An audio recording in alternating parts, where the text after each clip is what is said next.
Quando alguém identifica que tem algum traço dessa neurodiversidade, desses prejuízos, né, que você acabou de citar, qual é o primeiro passo, né? Alguém que esteja nos ouvindo, nossa, eu estou me identificando com esses prejuízos, com essas características que ela está falando.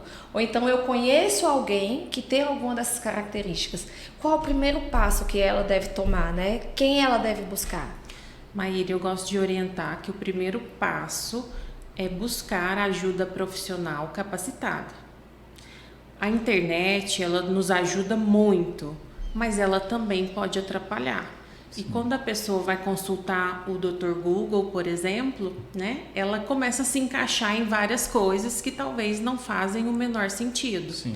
Então, somente um olhar profissional capacitado sobre os transtornos é que vai realmente identificar se são traços e somente traços, ou se é realmente fecha todos os critérios para um diagnóstico.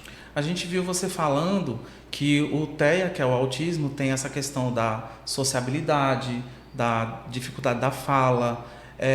O TDAH, o que a gente pode, por exemplo, eu estou suspeitando de alguma coisa. O que a gente pode já ficar de alerta à primeira vista, assim, sobre isso? O TDAH, ele é bem caracterizado por um quadro de agitação, de inquietação, um quadro de desatenção, distração, não tem um foco, a pessoa não consegue se concentrar em uma determinada atitude por muito tempo. O TDAH, ele também tem como característica a agitação motor, então uma criança que não para, quieta, senta, levanta, corre. Então isso é bem característico do TDAH, além de impulsividade. Entendi. Então aquilo que você falou, dentro disso aí, do TDAH, quase todas as crianças são assim. Então o alerta vem a partir do momento que isso traz um prejuízo. Exatamente.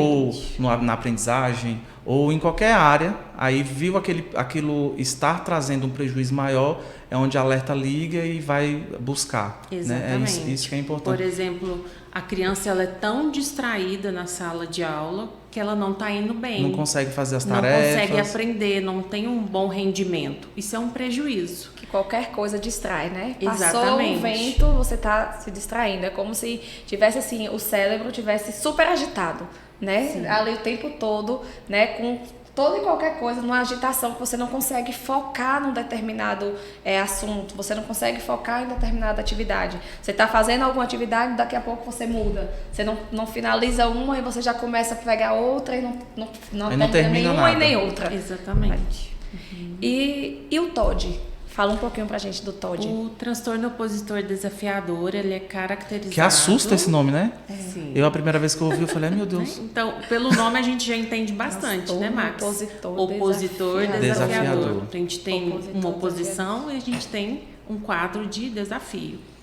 A criança, ela apresenta um comportamento hostil, raivoso, tem um baixo limiar de frustração, culpa os outros pelo seu comportamento, gosta de incomodar as outras pessoas, desafia as figuras de autoridade, pode ser os pais, professores, desafia regras, não gosta de seguir regras e tem muitas vezes um comportamento malvado ou vingativo.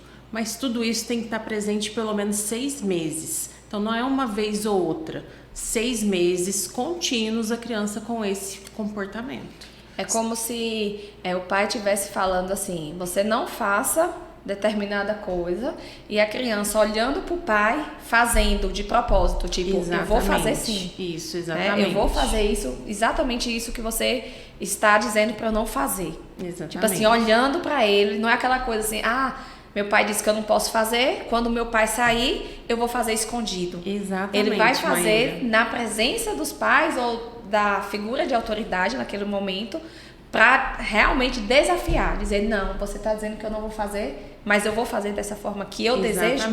Exatamente, é bem isso mesmo que você falou. Então a criança, ela olha nos olhos dos pais, da professora e diz, eu vou fazer. É uma coisa meio que intencional, né? Ela sabe que está te desafiando, que está indo contra. É diferente, às vezes, da pessoa ser a personalidade dela, às vezes, né? Acho que a gente pode classificar isso como uma diferença? Então, a questão do TOD é como é um transtorno, muitas vezes não é controlado pela própria criança, né? Quando é uma questão de impulsividade. Entendi. Também. Quando percebe, já fez. Então, isso também é o que a gente precisa entender do TOD. Entendi. Então, assim, se faz alguns dias, depois passa um determinado período de tempo sem ter esses comportamentos e depois volta a ter de novo, então não fecha como TOD. Então precisa ter uma sequência. Sim. De comportamentos. Sim. Eu gosto de explicar aos pais para a gente diferenciar o transtorno opositor desafiador de birra, que é exatamente como funciona cada um desses dois. O transtorno opositor desafiador, a criança ela não tem exatamente um motivo para fazer aquilo. Mas quando a criança faz uma birra é porque algo foi negado, ela queria alguma coisa que os pais não deram. E assim que ela consegue aquilo que ela queria, ela para. Né? Um exemplo muito simples, a criança no supermercado. Quer um salgadinho, o pai não quer dar, ela se joga no chão, grita, chora. O pai deu, ela parou. O transtorno opositor desafiador, não. O pai pode fazer, eu falo pai, mas qualquer figura de autoridade pode fazer o que for para a criança e ela não muda o comportamento. Ah, então tem essa diferença, né? Sim. E dislexia, o que você pode falar um pouquinho para a gente? A descalculia também entra nas neurodiversidades? Também entra porque são transtornos específicos da aprendizagem, né? A dislexia é a dificuldade na parte de leitura e escrita. Então, a criança é como se ela tá vendo uma palavra, mas ela fala outra. Ela demora mais para fazer a leitura do que os coleguinhas da mesma idade. Ela tem dificuldade para entender o texto que ela leu. Ela não compreende o que o texto está falando para ela, né? Ela tem dificuldade para copiar, por exemplo, do quadro para o caderno. Então, isso é bem característico da dislexia. Entendi. É claro que a gente tem que fechar esse diagnóstico quando a criança já entrou na fase de alfabetização.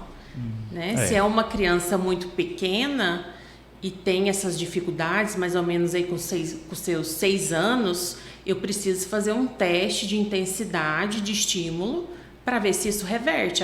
Às vezes era só falta de estímulo. Sim. Mas não reverteu, fala a favor de dislexia. Entendi.